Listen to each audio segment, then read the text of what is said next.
বোনদের এই ওয়াজটা শোনার দরকার আছে। কোরআনের পাখি এই ওয়াজ অনেক আগে করে রেখেছেন, মা বোনদের একটু শোনার দরকার। আল্লাহ রাসূল সাল্লাল্লাহু আলাইহি সাল্লামকে আয়েশা এত ভালোবাসতেন রাদিয়াল্লাহু তাআলা আনহা। একদিন রাসূল গোসল করার জন্যে এমন একটা চৌকিতে বসলেন, বসার পরে মাথার উপরে পানি ঢাললেন, পানি গড়িয়ে গেল রক্তের মতো। কি যেন দেখতে পেলেন, আল্লাহ রাসূল বললেন, আয়েশা পানিতে রক্তের মতো কি যেন দেখা যায়, রক্তের দাগ যেন ভেসে যায়। আয়েশা বললেন, ওগো রাসূল, আপনি যখন গোসল করার জন্য চৌকিটার উপরে বসেছেন, তখন আমার অসাবধানতা বশত আমার পায়ের একটা আঙ্গুল চৌকির নিচেই পড়েছে, আর সেই আঙ্গুলটা ফেটে রক্ত বের হয়ে গেছে। ওই রক্তটা পানিতে ভেসে যাচ্ছে রাসূল, তাছাড়া কিছু নয়। আল্লাহ রাসূল তাড়াতাড়ি করে উঠলেন, চৌকিটা সরালেন, তারপরে আল্লাহ রাসূলের থুতু মুবারক আম্মা আয়েশা রাদিয়াল্লাহু তাআলা আনহার পায়ে লাগিয়ে দিলেন। বললেন, ওগো আয়েশা, আমার চৌকির তলা তোমার পায়ের আঙ্গুল পড়ে রক্ত, আঙ্গুল ফেটে রক্ত বের হয়ে গেল। একটি বারের জন্য চিৎকার চেঁচামেচি করলে না, সেই রক্ত পানিতে ভেসে গেল, অথচ তোমার থেকে একটু উহ আহ পর্যন্ত শুনলাম না। তুমি কি কোনো কষ্ট পাও নাই, ব্যথা পাও নাই গো আয়েশা? আয়েশা রাদিয়াল্লাহু তাআলা আনহা বললেন, ওগো বিশ্বনবী, এটা তো ছিল আমার একটা পায়ের আঙ্গুল। আমার কলিজাটা যদি আপনার চৌকির নিচে পড়তো, আর সেই কলিজা ফেটে যদি রক্ত বের হয়ে যেত, আর সেই রক্ত যদি পানিতে ভেসে যেত, একটা বারের জন্য বলতাম না, ওগো রাসূল আপনি একটু উঠে দাঁড়ান, আমার কলিজাটা চৌকির পায়ের নিচেই পড়ে আমার কলিজাটা ফেটে রক্ত বের হয়ে যাচ্ছে। আল্লাহু আকবার। আর এখনকার স্ত্রীরা যদি কোনো কারণে একটু ধাক্কা খায়, এই ঢেলা কানা চোখি দেখো না নাকি, কলে খাতি চাও তুমি, আছে না নাই? বেগুন কিনে এনেছে, কুটতে যাইয়া দেখে পোকা, ডালা সামনে নিয়ে, এ তুই যাই রান্না করি কিনে আইছিস, কিনে আইছিস বাজারে, আমি যাবো, তুই জন্য এখন তো যাবি না, বসে থাকি চুপ করে, বলে না বলে না। মাছ কিনে এনেছে, চেয়ারম্যান সাহেব উনার কোনো দোষ না, উনি তো মানুষ ভালো, মেসো হটাই গেছে কলারুয়া, একটা মাছ 3 সপ্তাহ ধরে আনছে আর ফেরত নিয়ে যাচ্ছে, আনছে আর ফেরত নিয়ে যাচ্ছে, কেউ কেনে না। মাছওয়ালা এত চালাক, চেয়ারম্যানের দেখার পরে দূরিতে বল, চেয়ারম্যান সাহেব আজ 1 সপ্তাহ ধরে একটা মাছ আপনার জন্য নিয়ে বসে রয়েছে। কত বড় খাটাস! যেই পচা মাছটা বিক্রি হয় নাই, ওইটা চেয়ারম্যান সাহেবের জন্য নাকি নিয়ে বসে রয়েছে। ওই মাছটা চেয়ারম্যান ওর কাছে যাওয়ার আগে বান্দা শেষ, টাকরার মধ্যে দড়ি ঝুলাইয়ে এই চেয়ারম্যানের দিয়ে দে। চেয়ারম্যান বলছে, আরে বাবা কত কেজি হয়েছে, দাম কত একটু শুনিয়ে নি। কয় আপনার টাকা দেওয়া লাগবে না। এই খেয়াল করেছেন তো, টাকা দেওয়া লাগবে না, নিয়ে যান, খেয়ে তারপর পরের হাটে এসে টাকা দেবেন। ওরে চালাকে চালাক! কত হয়েছে? চেয়ারম্যান মাছটার দাম 1500 টাকা, আপনি 1200 টাকা দেন। ও টাকা দেওয়া লাগবে না, আবার 1200 দেন। খাটাস কোথাকার! তাহলে কেমন বোঝেন? এরপরে চেয়ারম্যান লজ্জায় হোক আর বিপদে পড়ে হোক আর ভোট পাওয়ার জন্য হোক, অনেক সময় ভোটের জন্য কিছু বলতে পারে, যাই বলুক সব সহ্য করতে হয়। ভোট তো নেওয়া লাগবে। সেদিন কানে কানে একজন বলছে, আপনাদের কলারুয়ায়, আল্লাহ ও যদি ওয়াজটা শোনে আমার তো তেজ মেরে দিবে, বলছে হুজুর ভোটে তো দাঁড়াইছি, মাহফিলের তো শেষ নেই, সব জায়গায় যাইয়ে যাইয়ে যদি 1000 করেও টাকা দিই, তাই 100টা মাহফিলে 1 লাখ টাকা কনে পাবো। আমি বললাম, আপনি এক কাজ করেন, আলোচনার সময় বলবেন যে 5000 টাকা দেবো যদি পাশ করি, তারপর আর পাশ করলে যে চাইল ডাইল পাবেন ওই বেশি মোটামুটি দিতে পারবেন। বলছে ওই করা যাবে? হ্যাঁ। বলছে এখন করবেন কি? তা কি বুদ্ধি দেবো? এত বুদ্ধি দিয়ে আর আমার কাছে অনেকে বুদ্ধি খোঁজে, এক বুদ্ধি কি বুদ্ধি দেবো? বুদ্ধি দেওয়ার ভালো কিছু খুঁজে পেলাম না। এক বন্ধুর কাছে একজন বুদ্ধি খোঁজে, বলছে দোস্ত আমার একটা সৎ উপদেশ দে দিন। তা বলছে, দোস্ত তোর বাড়ি কি রান্নাঘরে বটি কাশি ছুরি এগুলো আছে? তা বলছে আছে। বলছে ওইগুলো এখন তো রাখিস নি কেন? বলছে খাওয়ার দরকার হলে বাড়ি রান্না বান্না কমাই দে, তরকারি কুটা কমাই দে। কেন? তো বলছে হোটেলতে খা, তোর একটা সৎ উপদেশ দিলাম। বলছে আরে কেন, এটা তো কবি। বলছে এখন বলো স্বামী স্ত্রী গোলমাল হলেই ওই স্ত্রীরা বটি দেন, অনু কেটে দিচ্ছে। এর থেকে সৎ উপদেশ আজ জীবনে কেউ দেবে বলে আমার মনে হয় না। কত বড় সৎ উপদেশ দিয়া লোক, চিন্তা কর। বলে নাকি লজ্জার কথা না, তাই এখন লজ্জার কথা হলো, এটা খারাপ উপদেশও না, কারণ এখন বেকায়দা হচ্ছে বলো, আপনিও সাবধান থেকে। হ্যাঁ ঠিক আছে, আল্লাহ, হ্যাঁ আলহামদুলিল্লাহ শান্তি আছে, শান্তি আছে, শান্তি শান্তি ওই মুখে মুখে থাকলে আছে, ভিতরে যাওয়াই হোক। আল্লাহ কবুল করে বলেন আমিন। কেমন ভালোবাসত আল্লাহর নবীর স্ত্রী আম্মা আয়েশা রাদিয়াল্লাহু। আপনারা কষ্ট পাচ্ছেন নাকি?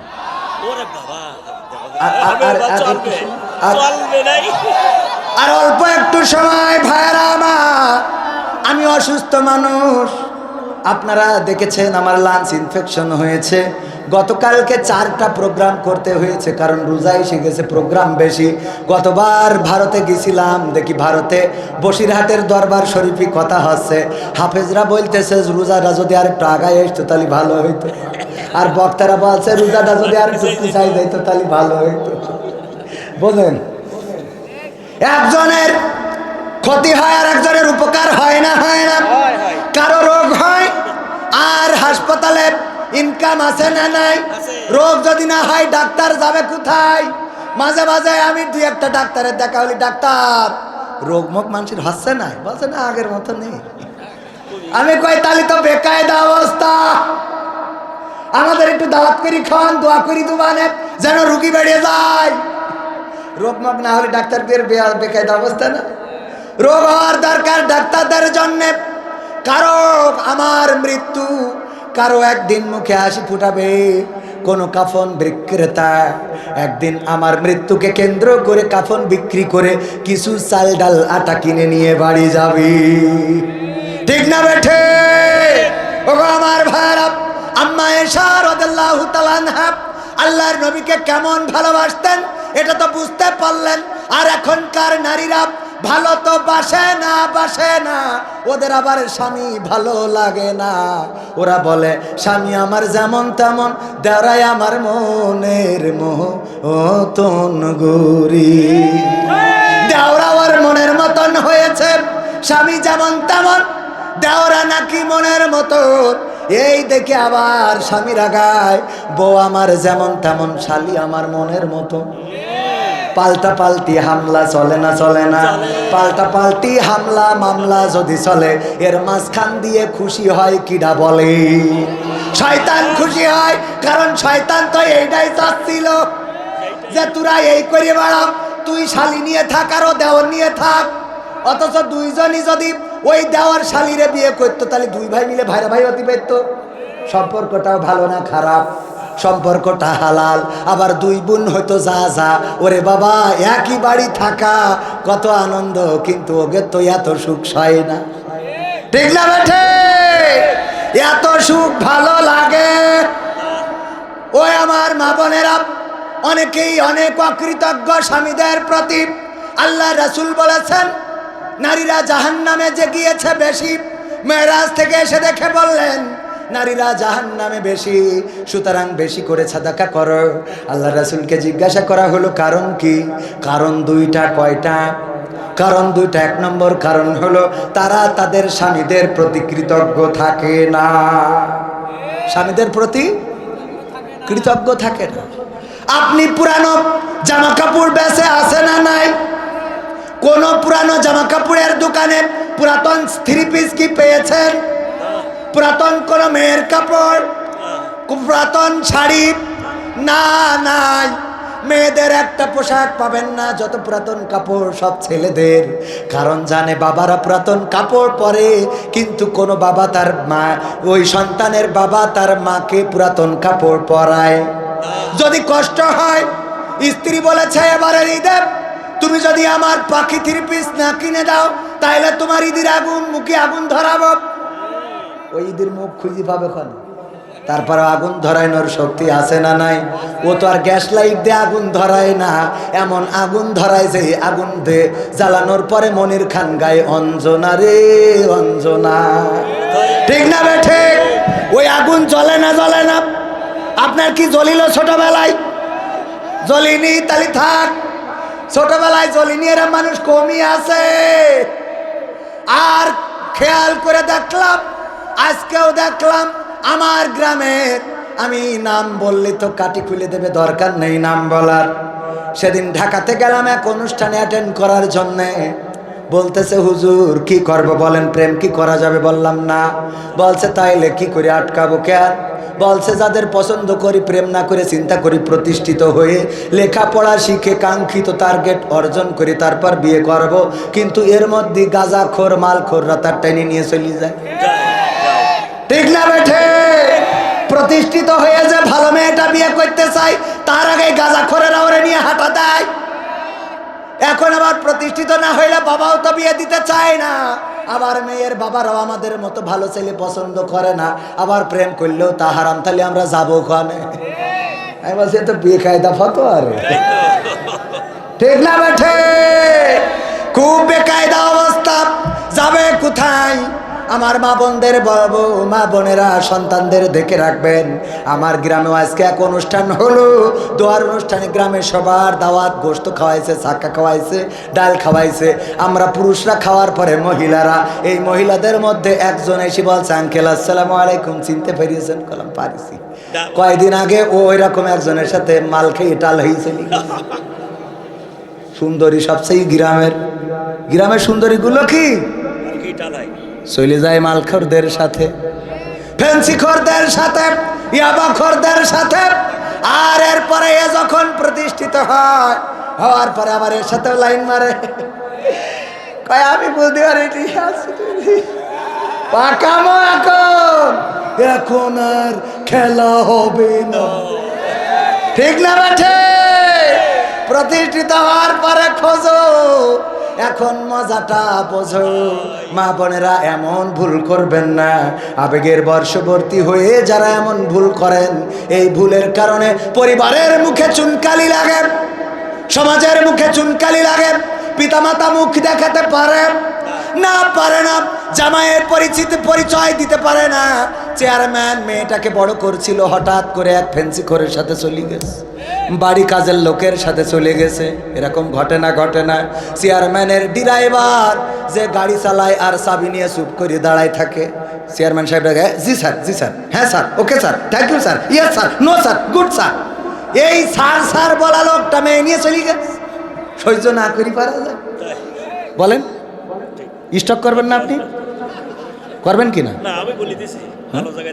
না মানে এখনো মেয়ে আছে নাকি? আল্লাহ সাবধান করি দাও, বলে না আমি। তা না হলে স্টক করার দরকার আছে না নাই? না হলেও জোর করি করা লাগবে, যে মুখ দেখাবো কি করে? এই কথা কয় না। আল্লাহ হেফাজত করুন। এই জাতীয় অনেক আছে এই সমাজে। পিতামাতার মুখে আপনার বেশি দূর যাওয়ার দরকার নাই। বেইলি রোডের আগুনে পুড়ে মারা গেল বৃষ্টি খাতুন, নাম এখন অবিশ্রুতি শাস্ত্রী। নাম শুনেছেন না শোনেন নাই? এখন পর্যন্ত লাশটা দাফনও হয় নাই, আবার দহনও হয় নাই। কারণটা কি? পিতামাতার মুখে চুনকালি কেমন করে লাগাইছে। ঢাকাতে যে উনি মডেল হয়েছে, সাংবাদিক হয়েছে, উনি চেতনাবাজ হয়েছে, ওখানে যে উনি কপালে টিপ হিন্দু ধর্ম গ্রহণ করেছে, নামটা নিয়েছে অবিশ্রুতি শাস্ত্রী, আর বাড়িতে এসে হয়ে যায় বৃষ্টি খাতুন। আগুনে পুড়ে মারা যাওয়ার পরে পিতা মাতা যখন অবিশ্রুতি শাস্ত্রীর ছবিটা দেখেছে, তখন বুঝতে পেরেছে এটা অবিশ্রুতি শাস্ত্রী নয়, এটা আমাদের কলিজার টুকরা সন্তান, যাকে গর্ভে ধারণ করেছিলাম, প্রসব যন্ত্রণা ভোগ করেছিলাম, যেই সন্তানকে বুকের দুগ্ধ দিয়ে লালন পালন করেছিলাম, ছুটে চলে গিয়েছে সন্তানটা নেয়ার জন্যে। সন্তানটা নিবেন, কিন্তু কাল হয়ে দাঁড়ালো অবিশ্রুতি শাস্ত্রীর বান্ধবীরা এবং মন্দিরের পুরোহিত এবং তার আশেপাশের সাথের যারা ছিল, তারা বলল এটা তো হিন্দু, সে যখন ঢাকায় থাকে তখন পূজা করে। প্রশাসন এবার বিপদে পড়ে গেল। আহারে, তারে কোথায় দেয়া যায়? কোথায় দিবেন? একবার নাকি আমার আব্বা বলতেন, একজন মারা গেল, যাওয়ার পরে কপালে পট্টি, জুব্বা, হিজাব পরা, এটা দেখার পরে সবাই চিন্তা করলো মহিলাটা মুসলমান, সুতরাং কবরে নিতে হবে। তার জন্যে কবর খনন করা হয়ে গেল, তার জন্যে পানি গোসল করানোর জন্যে পানির ব্যবস্থা করা হলো, কাফন কিনা হলো। কিন্তু কাপড় চুপড় খোলার পরে হিজাব, বুরকা, পর্দা যখন খুললো, খুলে দেখে কপালের মধ্যে মাঝখান দিয়ে একটা সিঁদুর টানা। এবার কি কবরে নামানো যাবে? হিন্দুরাও সন্দিহান। আহারে, বুরকা পরা ছিল আল্লাহ আলাম, আবার সিঁদুরও দিয়া। এমন মানুষ অবিশ্রুতি শাস্ত্রী, সেই মানুষটা বৃষ্টি খাতুন, তার আইডি এনআইডিতে বৃষ্টি খাতুন, কিন্তু সাংবাদিকতার আইডিতে আবার অবিশ্রুতি শাস্ত্রী। এইভাবে নাম রাখার কারণে পিতামাতাকে এখনো লাশটা দেয় নাই। বলেছে ডিএনএ টেস্ট করা হবে, কমপ্লিটভাবে জানা হবে এই পিতামাতার সাথে আসলে সম্পর্ক আছে কিনা। যদি থাকে তারপরে দিবে, যতক্ষণ না থাকবে ততক্ষণ দিবে না। আচ্ছা বলেন দেখি, এমন কোনো পিতামাতা আছে নাকি যে কলিজার টুকরা সন্তানের জন্যে ডিএনএ পরীক্ষা করার জন্যে যদি সন্তান না হয় ঢাকায় বসে থাকবে? কেউ আছে বসে থাকবে? আমার ছেলে আমার মেয়ে যদি না হয় আমি ঢাকায় বসে থাকবো কেন? কেউ যাবে ওই পুরা মরা লাশের জন্য? কারণ ও তো আর এমন না যে সোনা দানা গয়না গাটি, যে তাই ওইটা আমার উদ্ধার করতে হবে, তাই না। ওইটা নাম, আমার আব্বা যখন মারা গেল রাজপথে পড়ে আছে, কেউ এসে বলে উনি আমার খালু হন, মোটরসাইকেলটা নিয়ে টানাটানি করে। কেউ বলে আমার চাচা, তুমি মোটরসাইকেল নিয়ে কনে যাও। কেউ বলে আমার দাদা, তুমি কনে নিয়ে যাও। কেউ বলে আমার আপন চাচার জ্যাঠাতো ভাইয়ের, ফুফাইতো ভাইয়ের ছেলের নানার চাচাতো ভাইয়ের বন্ধুর আপন ভাইপো। এরম জোড়া লাগানো লোক আছে না নাই? এই ঘটনা কি করে জানলাম? পুলিশেরা আমার বাবার গাড়িটা নিয়ে গিয়েছিল 12 বাজার ক্যাম্পে। সেখানে যাওয়ার পরে গাড়িটা দেখলাম, বলল এই গাড়িটা অনেকেই রাস্তা থেকে নিয়ে নিতে চাচ্ছিল, বলল যে উনি নাকি উনাদের অনেক আপনজন। অথচ আমার বাবা এমন একজন, আমার বাবার যখন বয়স 6 মাস তখন আমার দাদা মারা গেছে। যখন বয়স 6 মাস তখন আমার দাদা মারা গিয়েছেন। আর আমার চাচা নাই, আমার বাবাই প্রথম সন্তান, শেষও আমার বাবা। আর কোনো চাচা নাই, আপন বলে আমাদের আর তেমন কেউ নাই। দায় দেয় দিও উপরে যে কিছু আছে। ওগো আমার ভাইরা, কিন্তু মারা যাওয়ার পরে মোটরসাইকেল নিয়ে টানাটানি আছে না নাই? যদি আপনার বাস অ্যাক্সিডেন্ট করে সবাই কি উদ্ধার করতে যায় নাকি? না, হাতের ঘড়ি খুলবে, তারপরে পকেটের টাকা, মানি ব্যাগ এইগুলো নেওয়ার চেষ্টা করে। কিন্তু এই মা এবং বাবা গিয়েছে ওইগুলোর জন্য নয়, কারণ টাকা পয়সা থাকলে বেইলি রোডের আগুনে পুড়ে তো ছাই হয়ে গেছে। এখন লাশটা নিয়ে একটু দাফন করতে চায়। ওর মা বাবা বলছে দেখেন আমাদের মেয়ে নামাজ করে, রোজা করে, আমাদের বাড়িতে গেলে কোনোদিন বুঝি নাই সে হিন্দু হয়েছে। আর হিন্দু পুরোহিত বলতেছে এখানে এই মন্দির, এবং তার প্রমাণও আছে, ছবিও আছে।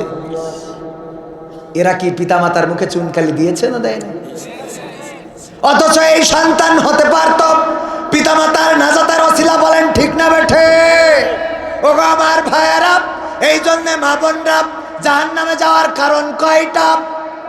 1 নম্বর কারণ হলো তারা তাদের স্বামীদের প্রতি অকৃতজ্ঞ থাকে, স্বামীদের কথা শোনে না, স্বামীদের কথা মতো চলে না, আবার স্লোগান দেয় শাক ভাত খাবো না, কুড়ে ঘরে থাকবো না, বৃষ্টি বাদল মানবো না, স্বামীর কথা শুনবো না। আমার ওই এনজিওর অফিসার যা বলবে প্রাণ থাকিতে ফেলবো না। ঠিক না বেঠে? একজনের স্ত্রী আমার কাছে ফোন করেছে, হুজুর আপনি কি সেই হুজুর? কোন হুজুর? ওই যে প্রশ্ন করে উত্তর দেন। বললাম হ্যাঁ। বলল হুজুর আমার স্বামী মারা গেছে আজ 1 সপ্তাহ হলো। আমি বললাম আমার তো কিছু করার নাই, কারণ আমার বউ আছে, 2টা ছেলে 1টা বউ। বলছে না হুজুর তার জন্য বলি না, আমি একটা প্রশ্ন আপনার কাছে করতে চাই। কি প্রশ্ন? হুজুর আমার স্বামী ছিল অসুস্থ, আমি তারপরে বিরক্ত হয়ে যেতাম, রাগ করে প্রায়ই বলতাম আল্লাহ তোমার মরণ করে না কেন? আজরাইল তোমার চেনে না কেন? তোমার মৌত হয় না কেন? তুমি মরো না কেন? কবর তোমার নেয় না কেন? এইগুলো বলতাম। এরকম বলে না? বলে না? আমি পারি না, আর পারি না, আমার স্বামী কেন মরে না? আজরাইল কি চিনে নাই আমার স্বামী রে গো, আমি পারি না আর পারি না, আছে না নাই? ও পারে না আর পারে না, ওর স্বামী কেন মারে না, আজরাইল কেন চেনে না, ওর স্বামীর কেন টানে না, এই নিয়ে মন খারাপ করতাম আর দোয়া করতাম, আল্লাহ আমার স্বামী তুমি তুলে নাও, উঠাই নাও। এখন আমার স্বামী মরে যাওয়ার পরে মনে বড্ড ব্যথা, কষ্ট লাগে, আহারে আমি কেন এমন দোয়া করতে গেলাম, কেন এমন অভিশাপ দিতে গেলাম। অভিশাপ আছে না নাই? কালাস সাপ, ধুড়া সাপ, তারপরে ওই যে গোখরা সাপ, জাত সাপ, বিভিন্ন সাপ, জ্যান্ত সাপ, মরা সাপ, আছে না নাই? আর আমার মা বোনেরা যে সাপ বানাইছে ওই সাপের নাম কি? অভিশাপ। এই সাপ আমি ধরে নিয়ে তার কামড় খাওয়াইছি। এখন কি আমার দোয়ার কারণে মরেছে নাকি হায়াত শেষ তাই মরেছে? আমি বললাম ওগো আমার বোন অথবা মা যাই হন, দেখেন আল্লাহ রাব্বুল আলামিন দোয়াও কবুল করে এবং বদদোয়াও কবুল করে না, করে না? বদদোয়া যদি করে সেটাও কবুল হয়, আবার যদি ভালো দোয়া, কোনো গান হবে না, দোয়া হবে। 12টা বাজতে 5 মিনিট আছে।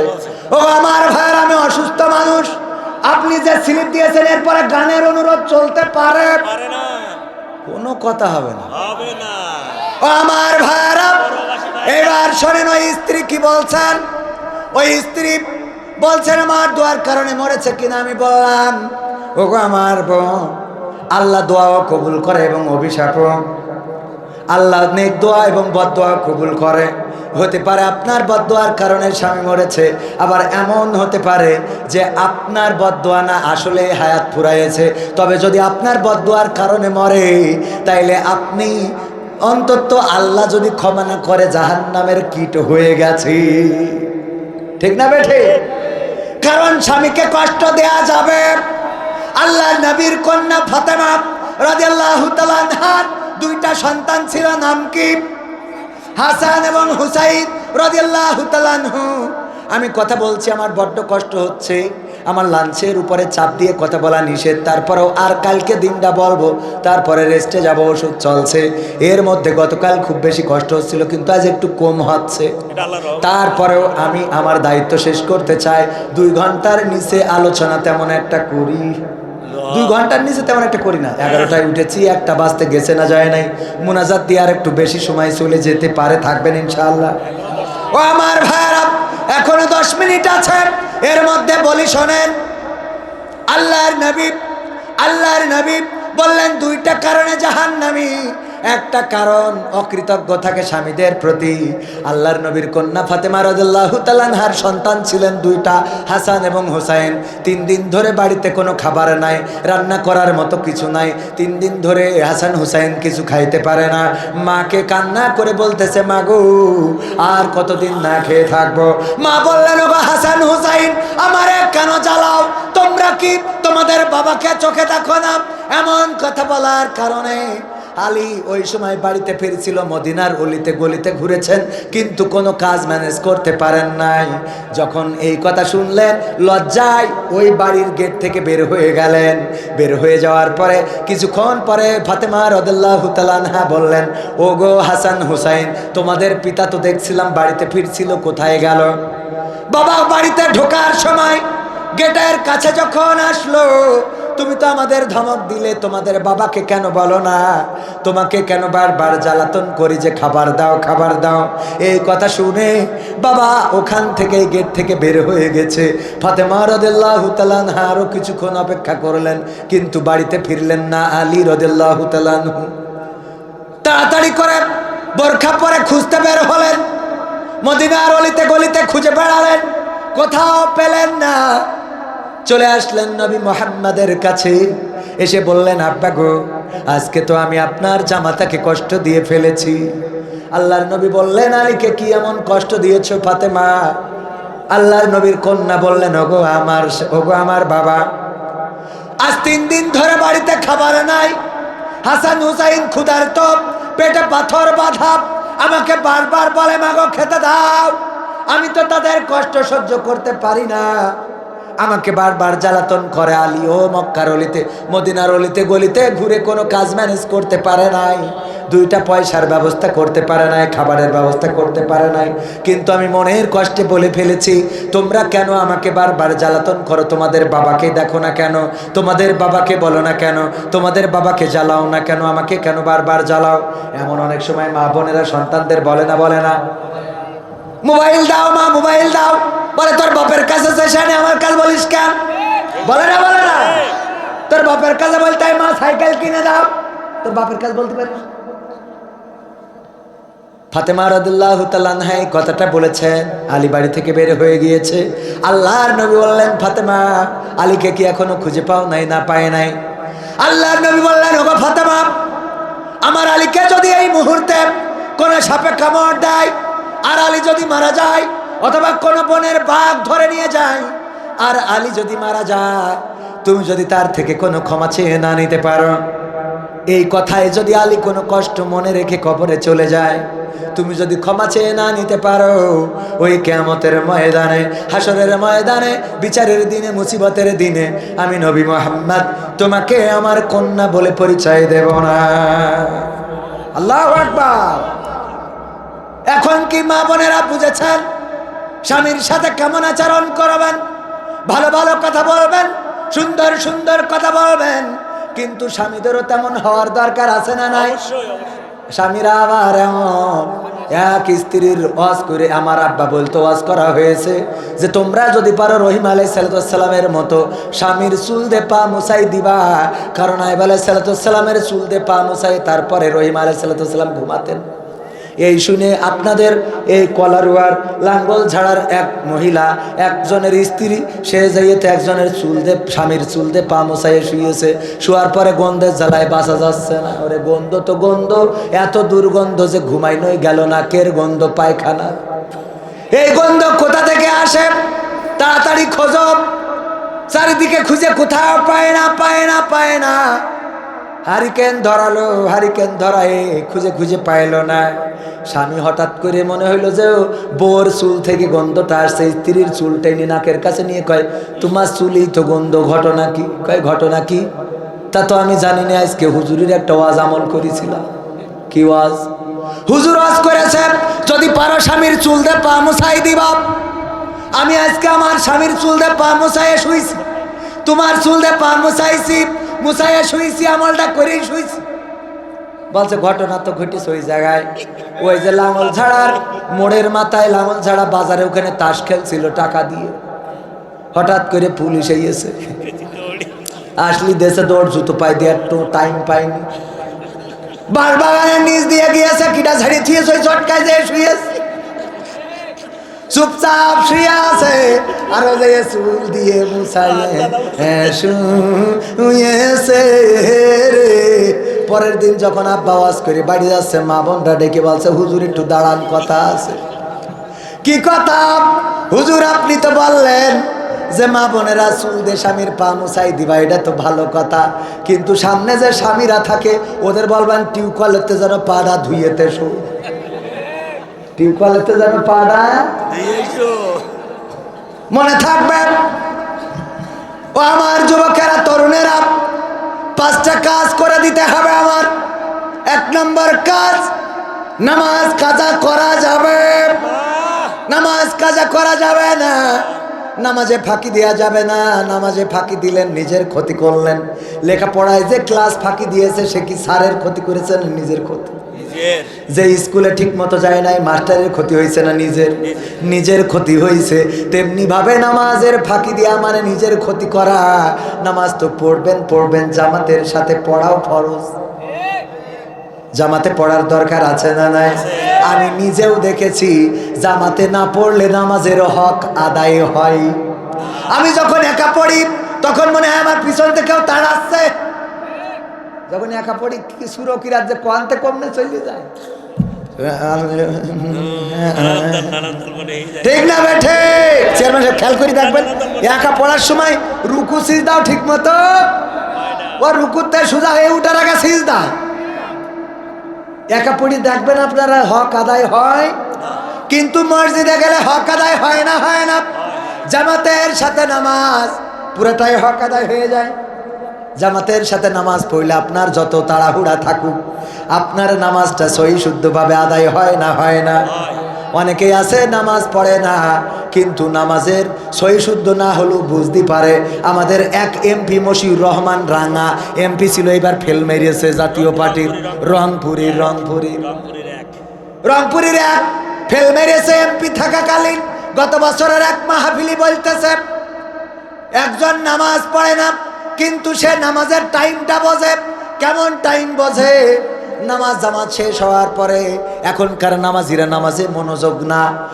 এই কথাটা বুঝাইতে যেয়ে সে বলতেছে নামাজ শেষ হওয়ার পরে দোকানদার বলছে ইমাম সাহেব আজকে কি ইশারা নামাজ 4 রাকাতের জায়গায় 3 রাকাত পড়িছেন?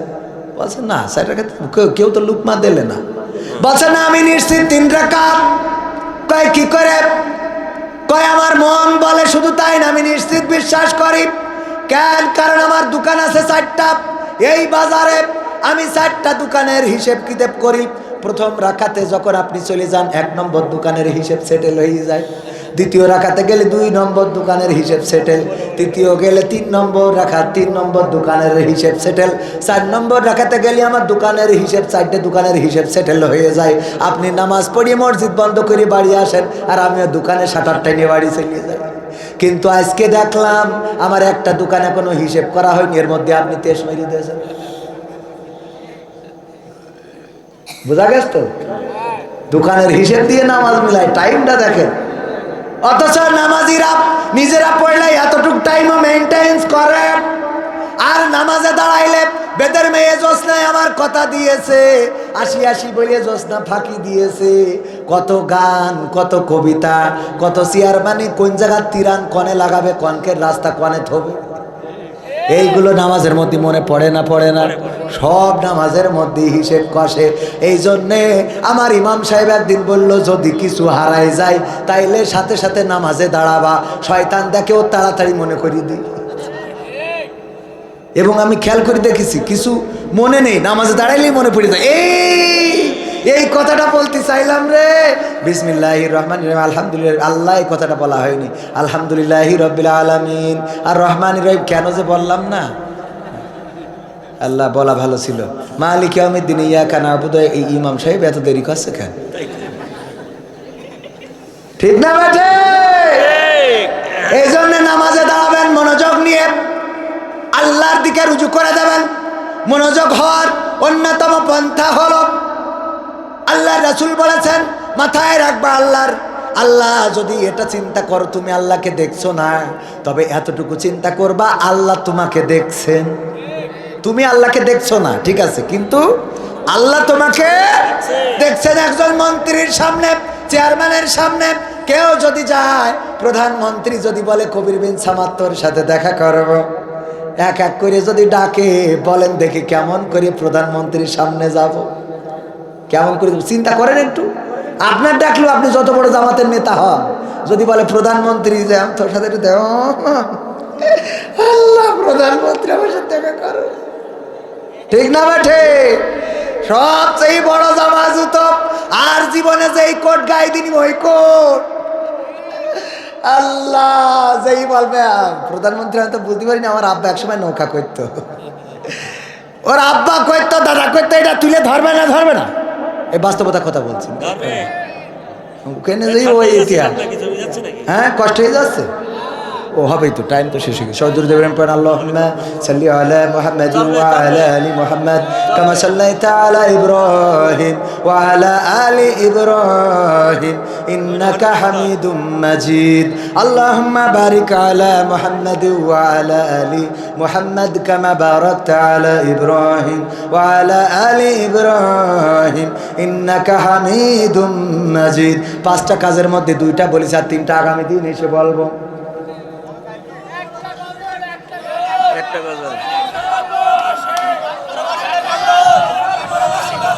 প্রবাসী হবে প্রবাসী। আল্লাহুম্মা আমিন। রব্বানা জালামনা আনফুসানা ওয়া ইল্লাম তাগফির লানা ওয়া তারহামনা লানাকুনান্না মিনাল খাসিরিন। রব্বানা আতিনা ফিদ দুনিয়া হাসানাতাও ওয়া ফিল আখিরাতি হাসানা ওয়া কিনা আযাবান নার। ও আল্লাহ, গভীর রাত তোমার বান্দাদের দুখানি হাত তুলেছি। ওগো আল্লাহ, এতক্ষণ পর্যন্ত তোমার যে বান্দারা হাত তুলেছে, বসে আছে, আল্লাহ তুমি সকলকে তোমার শাহী দরবারে কবুল করে নাও। আল্লাহ, জীবনে কত গুনাহ করলাম, আমাদের জীবনে এমন অনেক গুনাহ আছে যেই গুনার খবর যদি মা জানতো ভাত রান্না করে খাওয়াতো না, যদি বাবা জানতো বাড়ি থেকে বের করে দিত, যদি চেয়ারম্যান সাহেব নুরুল ইসলাম সাহেব জানতো আমার কাউন্সিলে বিচার করত, যদি মেম্বার জানতো গ্রামে উঠতে দিত না, বন্ধুরা জানলে বন্ধুত্ব রাখতো না, এমন অনেক গুনাহ আছে।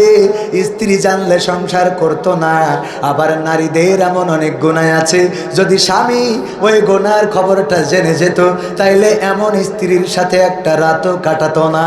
এমন অনেক গুনাহ আছে পৃথিবীর কেউ জানে না। ওগো আল্লাহ, তুমি জানো। আল্লাহ, এমন গোপন গুনাহগুলো তোমার কাছে ফরিয়াদ করি গো, তুমি দয়া করে আমাদের গুনাহগুলো ক্ষমা করে দাও। ওগো আল্লাহ, তোমার কাছে হাত তুললেই মনে পড়ে যায় জনম দুঃখিনী মায়ের কথা। মা জননী যাদের নাই নাই রে, শীতের রাতে মা কত কষ্ট করেছেন সন্তানের জন্য। বিছানায় যখন পেশাব করে দিয়েছি, বিছানায় প্রস্রাব করার কারণে কম্বল ভিজে গেছে, লেপ ভিজে গিয়েছে, মা রাগ করে খাট থেকে ছেলে মাটিতে ফেলে দেয় নাই, বরং কম্বলটার শুকনো জায়গাটা টেনে গায়ের উপরে দিয়েছে, বিছানার ভিজে জায়গাটা থেকে সরিয়ে রেখেছে। আবার যখন ভিজিয়েছি, ভিজাতে ভিজাতে যখন আর কোনো শুকনো জায়গা থাকে নাই, মা বুকের উপরে রেখেছে, কিন্তু কোনো ঠান্ডা জায়গায় থাকতে দেয় নাই। এই মা যাদের চিরজনমের মতো বিদায় নিয়ে চলে গেল, আল্লাহ মায়ের কবরকে জান্নাতের বাগান বানায়া দাও। ওগো আল্লাহ, যাদের বাবা নাই, বাবা কত কষ্ট করে মাথার ঘাম পায়ে ফেলে, প্রবাসে দেখেছি কত বাবারা ছেঁড়া জামা, ছেঁড়া জুতো, ছেঁড়া পোশাক, ছেঁড়া প্যান্ট, ছেঁড়া টুপি, ছেঁড়া ময়লা পোশাক পরে ঈদের নামাজেও শরিক হয়ে যায়। নতুন জামা কিছু কেনে না, অথচ পরিবারের জন্য নতুন জামা জুতার ব্যবস্থা করে। আমাদের কাছে দোয়া চাই, ওগো হুজুর, আমার একটা কলিজার টুকরা সন্তান আছে দেশে, সকাল থেকে সন্ধ্যা পর্যন্ত কর্ম করি, যখন বাড়িতে যেয়ে কলিজার টুকরা সন্তানের সাথে কথা বলি তখন কলিজাটা ঠান্ডা হয়ে যায়, সারা দিনের সমস্ত কষ্টগুলো দূরীভূত হয়ে যায়। যখন সন্তান বাবা বলে ডাক দেয়, এই বিদেশে থাকার সব ব্যথা, সব কষ্ট ভুলে যায়। এই সন্তানের জন্য দোয়া করবেন যেন সে মানুষের মতো মানুষ হতে পারে, যেন সে দিনের খাদেম হতে পারে, যেন সে আমার চক্ষু শীতল কারা সন্তান হয়ে যেতে পারে, যেন সে আমার নামটা উজ্জ্বল করে দিতে পারে, এমন দোয়া করে দিবেন।